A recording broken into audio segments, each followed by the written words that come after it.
today, as we're recording, it's May 1st. We thought of doing a little reading for the month of May, for the month ahead. So, Jeanette, you're going to get us started, right? Yeah, I'll go ahead. I would pull just kind of an overall energy Mm-hmm. from the Goddess Guidance Oracle cards.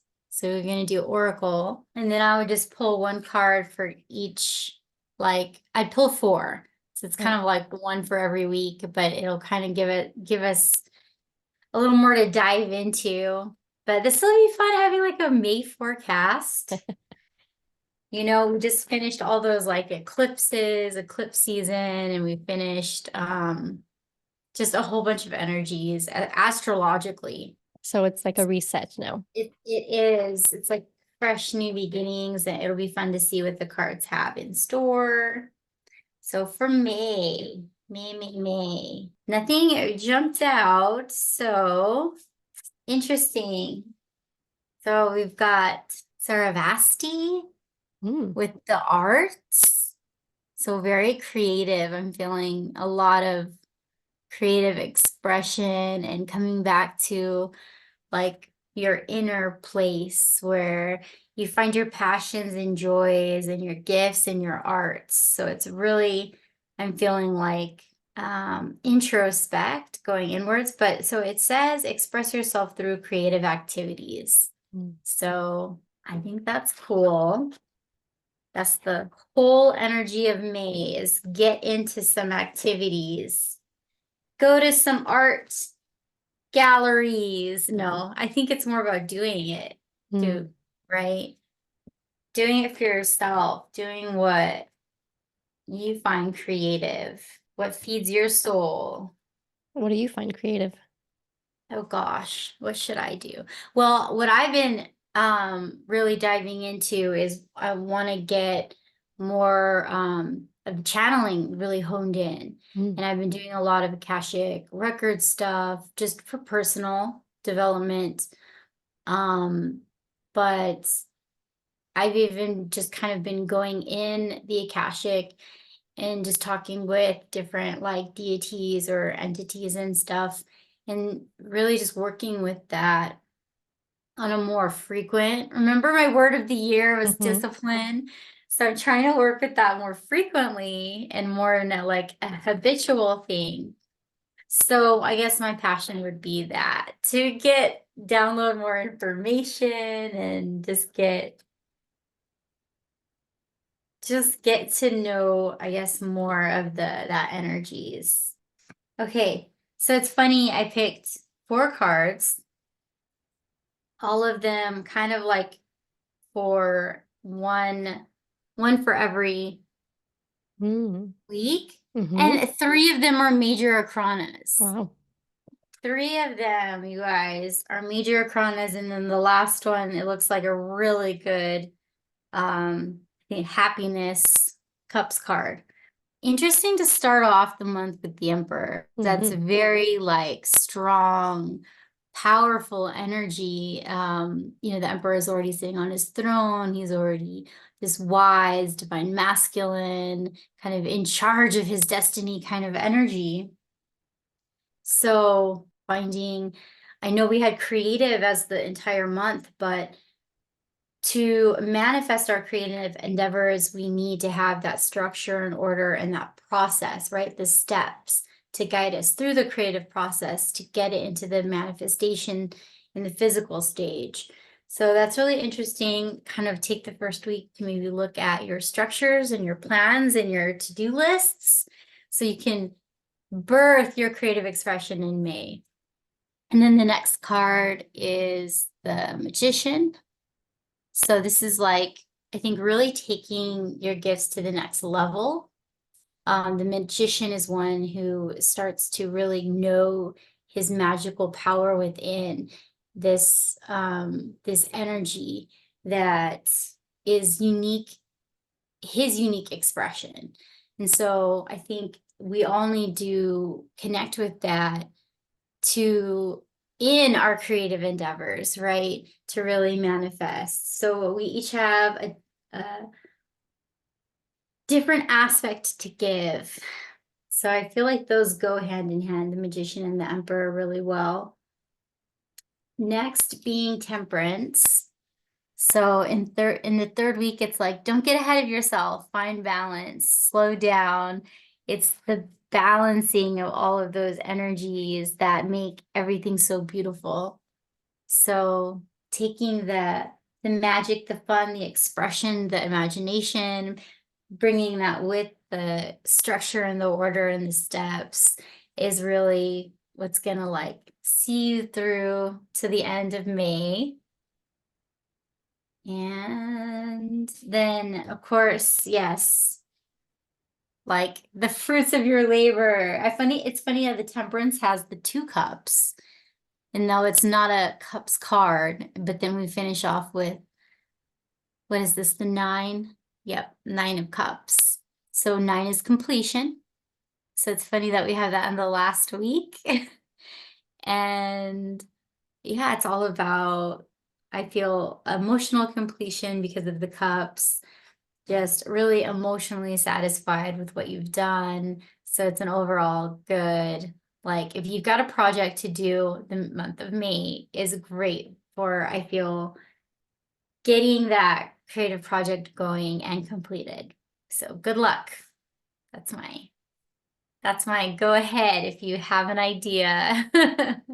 I think May too being just spring in full bloom. I think it goes perfectly with this Oh, energy yeah. of just um reviving our creativity and I'm just thinking of the colorful palette that is being painted around us right now, as you walk in the streets and the flowers are blooming and the trees are flowering or sprouting, and so it's just it goes hand in hand with that, and I love that reading for the month of May. It's Yeah, amazing. I didn't even think of it like that. Yep. Okay, I'm gonna do a like a love and relationship All reading right. for the month of May. I find that that's like the typical. Most people want to know love, relationship, or Yeah, work, financial, and success and stuff like that. So yeah.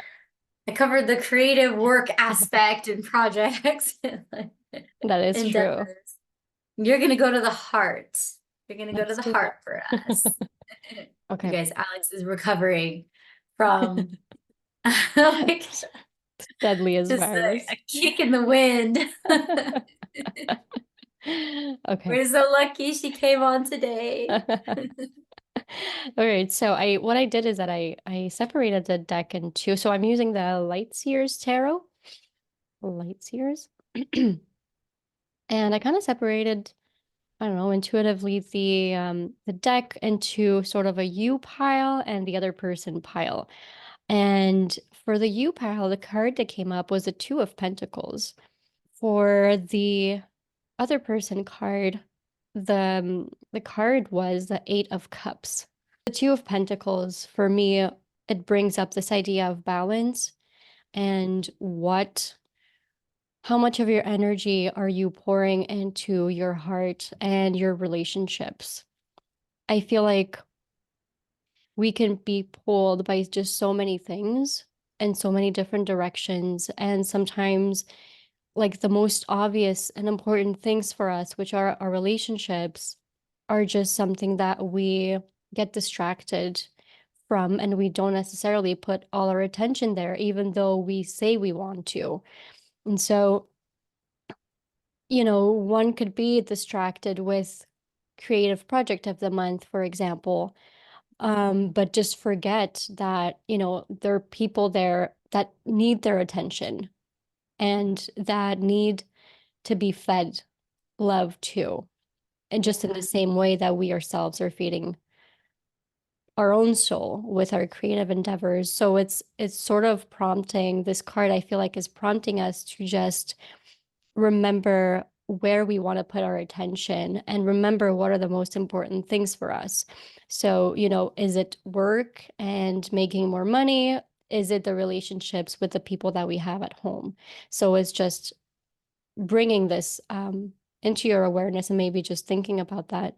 And with the other person, the Eight of Cups, the card, it's kind of, well, I don't want to be like doom and gloom, but what this card makes me think of with respect to the other one, it's really like make sure that you do feed your relationships because otherwise people are just going to go seek clearer skies somewhere else.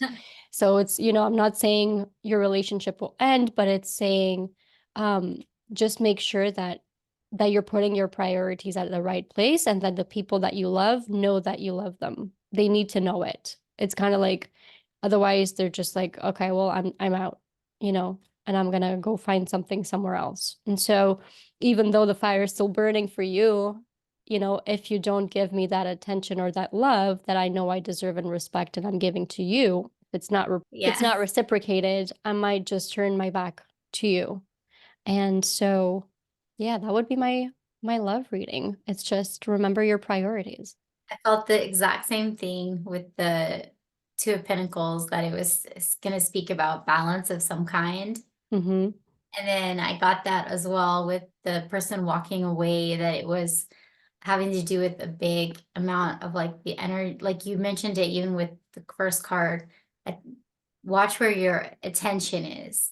If you're giving it attention, you're feeding it. So it's in attention, wherever your attention goes, energy flows. Like that's a big key. It's like always gonna work out. That's kind of like the law of the universe. And I feel like if I could add to it, Mm-hmm. I would be Please do. like, I felt this huge thing about, yeah, the love that you put out, you also get back too. Mhm. So it's like that. I felt like that pit, the Two of Pentacles was Oh like this yeah. ring around. Mm-hmm. Yeah, it was like it's like it's gonna come back around. So yeah, nurture that. Mm. Nurture all of those around you too with that love. And as you give more to yourself too, you give to others. So finding your love and your passion and living in alignment with that frequency is huge. Yeah, So I like that. that's beautiful. Yeah, I like that too. And it's easy to forget about love when you're consumed by other ththings. You're right. Like love being the most easy and natural thing, we just tend to forget about it. I know is essentially who we are at the core. We are just love, right? We are these beings of just light and love. And even fear stems from love because we're so afraid of losing that which we love. Hmm. It's like all the fear even comes from that. But it's like if we could just sit in that frequency, that vibration of like that all knowing, all loving, all accepting, unconditional, you know, energy and space. It's like it'd be so nurturing for ourselves and for others. So I feel like love is a fun topic. Yeah.